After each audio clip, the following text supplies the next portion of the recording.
시청자 여러분 안녕하십니까. 서울시의회 플러스입니다. 첫 소식입니다. 지방분권 개헌에 관한 시민들의 공감대를 형성하기 위한 지방분권 개헌 서울회의가 출범했는데요. 구청장과 시의원, 국회의원을 비롯해 각계 전문가들이 모여 지방분권 개헌 방안에 대해 논의했습니다. 네, 정부가 내년 지방선거와 동시에 개헌 국민투표를 검토하겠다고 한 가운데 서울 25개 자치구에서는 지역회의를 구성해 개헌에 힘을 보탠다는 입장입니다. 지방분권 개헌을 외치는 서울 25개 자치구들이 한자리에 모였습니다. 지방분권 개헌 국민회의가 주최하고 서울시 구청장 협의회가 주관한 지방분권 개헌 서울회의 출범식이 열린 겁니다. 이날 행사에는 구청장, 국회의원, 시의원, 구의원이 참석해 지방분권 개헌 방안에 대해 논의했습니다. 먼저 그동안 지방분권을 위해 특별법까지 만들었지만 달라진 것이 없었던 과거를 비판하며 개헌에 힘을 쏟아야 한다는 주장이 제기됐습니다. 특별법을 만들어도 중앙부처 공무원들이나 국회의원들께서 관련 법이 국회에 상정이 돼도 그걸 의논도 안 하고 폐기시켜버리더라. 이게 우리의 역사입니다. 방법은 하나밖에 없습니다. 개헌밖에 없습니다. 기존 헌법에 명시된 지방자치 관련 조문에 강력한 분권의 의지를 담아야 한다며 조문을 현실적으로 바꿔야 한다는 지적이 있었습니다. 그러니까 현행 헌법의 두 개의 조문은 지방자치를 실제로 하겠다는 걸 표현한 조문들이 아니에요.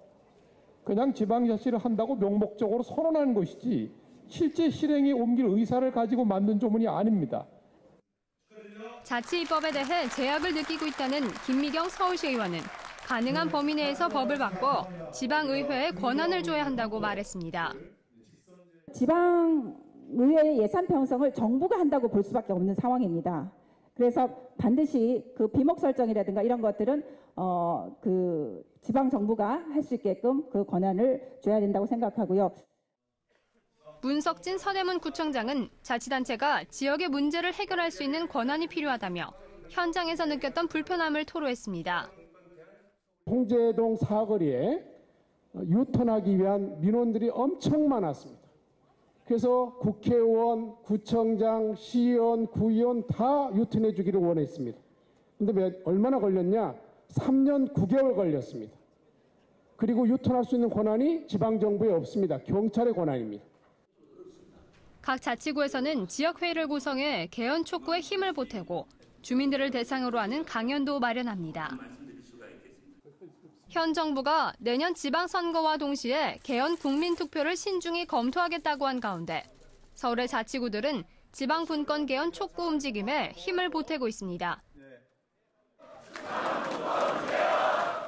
TBS 류밀희입니다. 서울 지역 학부모의 학내 의사결정 참여 활성화를 위해 제정된 학부모회 지원 조례가 시행된 지 2년이 지났습니다. 학교 의사결정 참여를 위한 법적 근거를 마련했다는 긍정적인 평가를 받고 있는데요. 서울시의회가 학부모회 활동을 점검하고 개선 사항을 논의하기 위한 토론회를 열었습니다. 서울 지역 학부모의 학내 의사결정 참여 활성화를 위해 제정된 학부모회 지원 조례가 시행 후 약 2년이 지났습니다. 자율적으로 운영되던 다양한 형태의 학부모회에 법적, 제도적 근거를 마련해줬다는 측면에서 긍정적인 평가를 받고 있습니다. 이런 가운데 서울시의회 교육위원회는 조례 제정 후 학부모회 활동을 돌아보고 앞으로의 개선 사항을 논의하기 위해 토론회를 열었습니다. 2년 시행하면서 많은 변화가 있었다고 생각이 되고 그런 장단점 이런 것들 잘 갈무리해 주시면 시의회에서 최대한 노력하겠습니다. 예를 들면은 조례 개정 부분이 좀 의견이 모아진다면 그 부분까지도. 토론회에는 학교별 학부모의 대표들과 서울시교육청 관계자, 활발한 학내 활동을 하고 있는 혁신학교 학부모의 관계자 등이 참석했습니다. 첫 번째 발제자로 나선 한 학부모회 대표는 조례 제정 이후에도 여전히 남아있는 학부모회 활동의 어려운 점을 공유했습니다. 교육청에서는 학부모 참여를 많이 권장을 하고 지원도 많이 하는데 실제로 학교 현장에 가보시면 학부모들이 단순히 자원봉사자, 도우미 역할로서 인식하는 경우도 많고 의견을 제시를 했을 때 선생님들이 알아서 한다 이런 의견 많이 나왔습니다. 이와 함께 중복된 회의 참석과 복잡한 예산 사용 절차, 일부 학교의 비협조적인 태도 등이 어려운 점으로 나타났습니다. 이어진 자유토론에서는 학부모회 컨설팅단 구성, 자발적인 참여를 위한 홍보 등 학부모회 활성화 방안이 함께 논의됐습니다.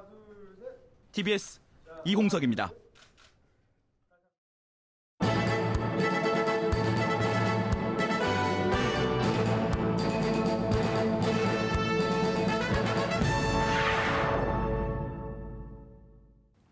내년부터 서울시 공공시설 주차장에 임산부 전용 주차구역이 설치됩니다.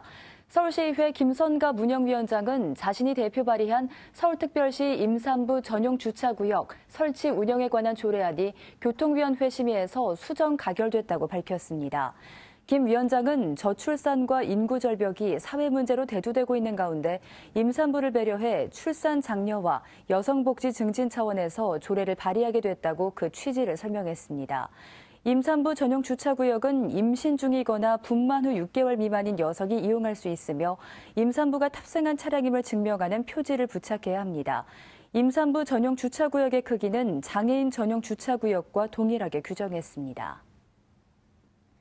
최근 4차 산업혁명을 이끌며 산업 전반에 영향을 미치고 있는 AR과 VR 기술에 글로벌 대기업들의 투자가 이어지는 가운데 강감창 의원이 추진해온 AR, VR 신기술 활용 서울시 문화 콘텐츠 산업 활성화 방안 연구 용역의 결과물이 나왔습니다. 서울산업진흥원 보고서에 따르면 차별화된 체험시설 운영, 지역 밀착형 사업 개발, 전문가 네트워크 강화, 시민 참여 기반 확대 등이 전략 과제로 도출됐습니다. 강 의원은 AR과 VR 콘텐츠를 활용하면 지역 경제를 활성화할 수 있을 뿐 아니라 우수한 서울시 역사문화자원의 부가가치를 높일 수 있다고 강조하며 한성백제 문화관광 콘텐츠를 구축하는 사업을 시도할 것이라고 밝혔습니다. 성백진 의원은 서울시가 제출한 2018년 저출산 대응 예산에 대해 환영의 뜻을 전하며 구체적인 사업 설계가 필요하다고 강조했습니다. 서울시는 지난 4월 저출산 종합대책 마련을 위한 TF를 구성하고 주거, 일자리, 임신, 출산, 자녀 양육, 일가족 양립, 외국인 다문화 등 6개 분과를 구성해 운영해왔습니다. 그 결과 총 99개의 분야별 과제를 발굴했으며 조정위원회와 최종 총괄위원회의 검토를 통해 총 16건, 278억 원이 2018년 예산안에 최종 반영됐습니다. 성 의원은 예산이 편성된 16개의 사업들이 실효성 있는 저출산 해소 정책으로 거듭나기 위해서는 보다 구체적인 사업 설계가 필요하다고 말하며 서울시의 저출산 대책이 지방자치단체의 좋은 선례가 될 수 있을 것이라고 기대감을 나타냈습니다.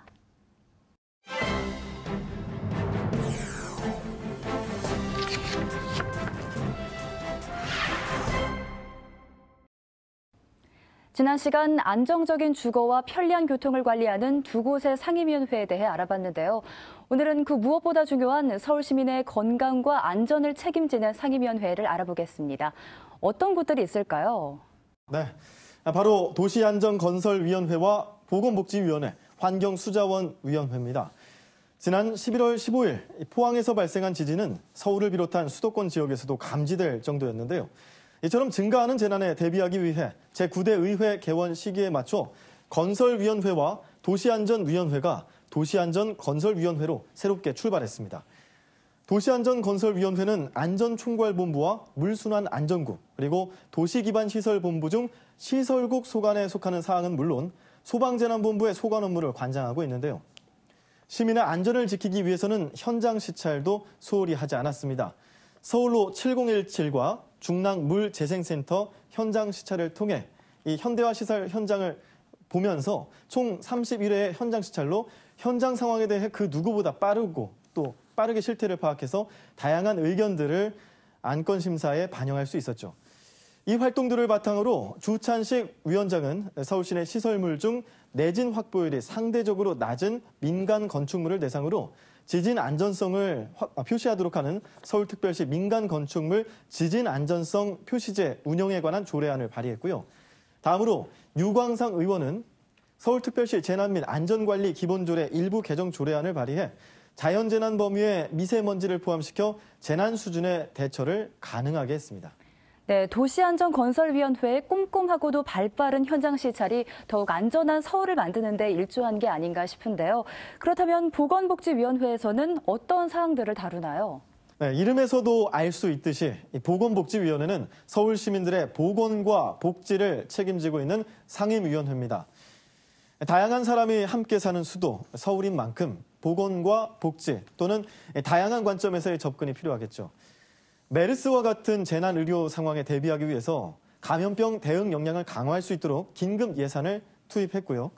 국공립 어린이집 확충과 서울형 어린이집 지원 등 아이의 성장 발달에 필요한 환경을 부족함 없이 제공하고 더불어 여성이 안심하고 일할 수 있도록 보육 환경도 개선했습니다. 박마루 의원이 발의한 서울시 장애인 건강권 및 의료 접근성 보장에 관한 조례안은 장애인 건강권 법의 본격 시행을 앞두고 서울시 장애인의 건강권 확보는 물론 의료 접근성 보장을 위해 선제적으로 제안한 바 있습니다. 또한 유청 의원이 발의한 국민기초생활보장법상 기초생활수급자 소득 산정 시 기초연금액 공제 촉구 결의안은 기초생활수급자 소득 산정 시 기초연금 금액을 제외하는 내용으로 만장일치로 채택돼 불합리한 제도를 개선하기도 했죠. 네, 보건 분야는 물론 사회복지 분야 그리고 여성과 아동을 위한 여성가족정책 분야까지 폭넓은 사항을 다루고 있었는데요. 그렇다면 환경수자원위원회의 역할은 무엇인가요? 네, 매일 마시는 물과 공기는 물론 넓은 의미로는 생활의 터전이 되는 환경 또한 시민들의 건강과 직결된다고 할 수 있을 텐데요.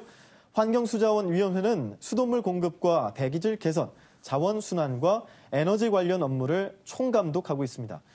그동안 민간 위탁 형태로 운영되어 온 서울주택공사 산하의 집단 에너지 사업단 구조상 자율적 권한과 책임성이 결여됐다고 판단해서 지난 2016년 서울에너지공사를 설립했고요. 이를 통해서 에너지 복지나 신재생 에너지 확대 등 사회적 이슈가 되는 사업 추진이 가능해졌습니다. 또 한 가지, 서울시 6개 아리수 정수센터가 있는데요. 여기에 고도 정수 처리시설 도입을 마무리하면서 시민들이 안심하고 마실 수 있는 아리수를 공급하고 있죠. 하지만 깨끗한 물 공급에 성공했다 해서 모두 끝난 건 아니죠. 이후에 관리까지 꾸준히 이루어져야 할 텐데요. 최영수 의원이 서울특별시 아리수 음수대 설치 및 관리에 관한 조례안을 대표 발의해 아리수 음수대의 설치와 유지 관리에 대한 사항을 조례로 규정해 수돗물 음용 환경 개선에 기여한 바 있습니다. 또한 대기오염 물질의 상당량이 교통부문에서 발생하고 있다는 조사 결과에 따라 교통량 감축을 위한 실효성 있는 제도 정착에도 많은 노력을 기울이고 있죠. 네, 건강과 안전에 대해서는 남녀노소 누구나 안심할 수 없는 게 사실인데요. 지진과 같은 자연재해는 물론 날로 심각해지는 저출산 고령화 문제, 그리고 미세먼지 분야까지 상임위원회 위원들의 활동이 보다 맑고 건강한 서울을 만들 거라 기대하겠습니다.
서울시의회 플러스 준비한 소식은 여기까지입니다.